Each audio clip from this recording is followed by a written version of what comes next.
Heather here. Thought that since today is such a gloomy, cold, winter day, why not take just a few minutes and show you one of the things that I've done this winter to kind of like keep my gardening soul alive, because all winter I just wait for spring. And then as soon as spring comes, I walk around my gardens like a crazy person, waiting to see like what is going to spring up to life.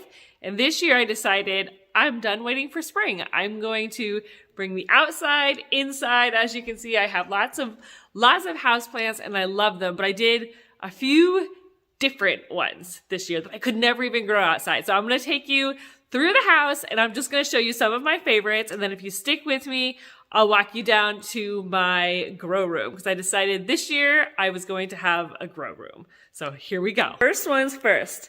This is an olive tree. So when I first got it, it was pretty small and it has grown very prolifically. But this is one that I live in Massachusetts, so there's no way I can grow an olive tree. This is typically more of a Mediterranean style plant, but it has grown really, really nicely. It's been easy to like shape and prune and keep like a nice open space for it. It's doing very, very well in a pot, and it just shoots like crazy. Like these are brand new little growth that came up just within the last few days because I gave it a little haircut. I don't want it to take over my whole house, so I've kind of condensed it down a little bit. What else? These are just some grow lights that I decided to try a couple months ago, because now that it's a little grayer, things just don't get the sunlight that they should. So this in here, this is a pineapple. This is actually a pineapple that I bought and ate, and then decided, why not give it a shot and let's try and root it? And it's done fantastic. So this is just a pineapple that I bought at the store the other day, and it was just a top, just like this one that I stuck in dirt a few months ago, and it's growing so well. It's very cool. It's a fun thing to do. So maybe I'll do a couple more. This, I love this one. This is a newer one that I have added. I got it probably about 5 months ago. This is a dragon fruit, and it has grown like crazy. So when I first got it, this part here, this part, and then over here, that was the whole plant. And then everything else has all happened since I potted it. So it's doing really, really well indoor. I just have like a basic indoor like cactus soil. And then the white stuff you see on top is diatomaceous earth, just to keep like, you know, bugs and flies and anything that thinks it might want to move into my house out and away from my cactuses. Dragon fruit. So super, super excited about this one. I haven't gotten any fruit from it yet. I wouldn't really expect to, but what I did do was I did propagate 2 little cuttings from it, just because they weren't going in the shape that I wanted. I want it to all grow up and against these sticks just for some support. So I figured, why not try and grow a couple of more? It's supposed to be pretty easy to do, so we'll see. I'll let you know. All right, let's go see a couple more. That's just a jade plant, nothing exciting over there. This one, right here. This is a very cool plant that I've had, I'm gonna say maybe closer to 6 months, probably about 6 months. This is a variegated Eureka lemon. So here's a really good example of a variegated leaf. And the lemons are pink. I haven't gotten any yet. Obviously, it's too small. I haven't gotten any lemons yet, but it does grow pretty well. This is a new shoot, maybe only a week or 2 old. But again, just an indoor, I think this one's also a cactus soil, so pretty easy to take care of. And if you're ready for my favorite, I will show you the one that I'm most excited about, because this is not a plant that you can grow in my area at all, but I wanted one. So I decided I could have one if it's in the house with me. So here we go. It's this one right here. This is a guava plant. It's a pink guava. And it is getting pretty big. So this is all one piece, right? And then down in here, you see where it kind of like trees out just a little bit more. So these do often tend to grow with more of like a central leader as a tree, but I kind of liked the idea that it could climb up these trellises. So I trimmed mine in a way that all of these branches, well, when they get big enough, they're gonna climb. But I mean, there's obviously just tons and tons of new growth on this plant. It grows like crazy. Like these little shoots here, these are probably only, I don't know, a week or two old. They're new. And again, this is just in an indoor pot. It was very, very small. This right here was like the original tree area when I first got it. So it has just gone wild. It has grown like crazy. And this is another one that I do have like a little indoor grow light just because it's winter and they're not getting the amount of sunlight or the intense heat that they were getting through the summer months. And I had all of these indoor even over the summer. But I thought, like, what a great way to bring plants in that I couldn't otherwise have. So if you want, let's go for a quick walk. The indoor grow house is actually in my basement. It's not pretty enough to live in the living room, but let's take you for a walk. We'll go down there and let's just see what I've got. Because this is a new project that I decided I wanted to do because I love my vegetable gardens. I spent my whole summer outside in my vegetable gardens, growing things, harvesting things. And then once we hit fall, I kind of tend to like can and preserve. In the winter, I bake and freeze things. But I really missed having my gardens. I gotta watch the stairs as I go down. I don't want to kill myself as I'm trying to get downstairs.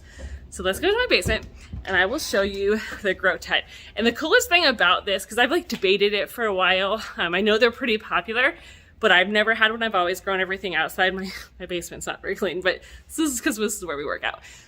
So I found somebody on Facebook Marketplace in my area who was looking to get rid of it. So this thing only cost me $75. They go for a few hundred new, right? So I couldn't not do it. I had to do it. So let's take a look. I'm gonna flip the camera around so that you can see what's inside.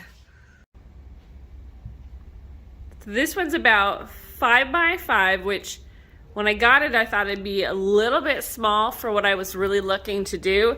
But the truth is, this thing is perfect. Super, super easy to open, unzips, and does, I mean, you can see I don't know if you can you? The water driplets on it. So it does a very good job of keeping the area nice and moist and humid. My plants are happy. So this is the grow house that I decided I had to have this winter.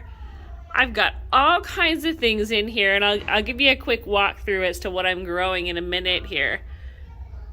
But I got it full of stuff. I can definitely fit a few more, and I will, but I got a lot. Okay, so let's see what we got growing. This here is here's the tag. What's the tag say? Zucchini. So those are gonna be fantastic. This is another zucchini. I just transplanted everything out of their little like seed pots this past weekend, so things are kind of still acclimating. These are pickling cucumbers. More little pickling cucumbers. And this is just diatomaceous earth that just helps protect the plants a little bit. There are some little fruit flies that come in here, make themselves at home, which I don't appreciate at all. But I use these little sticky things. I don't know if you've ever seen these. I get these on Amazon, and they do a very good job at catching any little flies that decide they want to live in my indoor gardens. We got some radishes. Looks like one's gonna be ready pretty soon. These are mostly just for fun. My radishes outdoors this year did nothing. I tried twice, and I don't know, they just kept bolting. The climate wasn't gonna happen. So these are beans. They're clearly doing really, really well. Sorry about the color. The color. It's from all the grow lights. The colors of the plants look a little weird. So this one here is a tomato. Again, took really, really well. I gotta water them to all the transplanting. Here's some more little tomatoes. Again, everything was transplanted this weekend. These were seeded this weekend. Oh, look, here's one coming. So these are gonna be more beans. There's more coming here. There's another one. There's another one over there. So these lights here for the little seedlings, These are white lights, and I tend to like them, I think. For the seedlings, it's doing really good at getting the seeds to kind of come through the soil. I really gotta come down here and water. This is a baby romaine. What else have we got? So here's some more lettuce. We eat a lot of lettuce greens, so obviously gotta grow those. Some chard in the back here. A cabbage. Nasturtium. In the back, you can see a couple little like green onion sprouts coming up. What else? This is cilantro. I love cilantro. You can just never have too much cilantro. Same thing with basil. Whoops. Got some basil in the back there. Love my basil. What else? What else is in here? Oh, peas. Got some pea shoots down here. Got some spinach. I can hear my kids screaming in the background. Oh, here's some little babies coming up. I don't know if you can see those. Those are just coming through. I seeded those only a few days ago. That's going to be more salad greens. A couple more cabbages, some tomatoes. These were supposed to be hot peppers. One was let's see, this one was going to be a Spanish habanero. And that was supposed to be a hot lemon pepper, which I thought was going to be really cool. But neither of them did anything. So I guess I'll give them another shot. Maybe I had bad seeds. Pretty fun stuff. Like, really great way for like the gardening soul to kind of scratch the little itch a bit until we wait for spring. And then once spring is here, most of this stuff I can move out. Like the tomatoes what a great start on tomatoes, or a great start on hot peppers, is I can do them all in here, and when they're big enough, I'll just take them outside. So I hope you enjoyed this. I couldn't help but share because I can't be the only person on earth that's just dying for it to be summer again. I know people love winter. I am not one of those people. So if this was helpful or gave you some ideas, please feel free, subscribe, like, hit the notifications. That way we can keep some videos coming for you. And then as soon as summer comes, we will be outside in my gardens together. All right, I'll talk to you soon. Bye.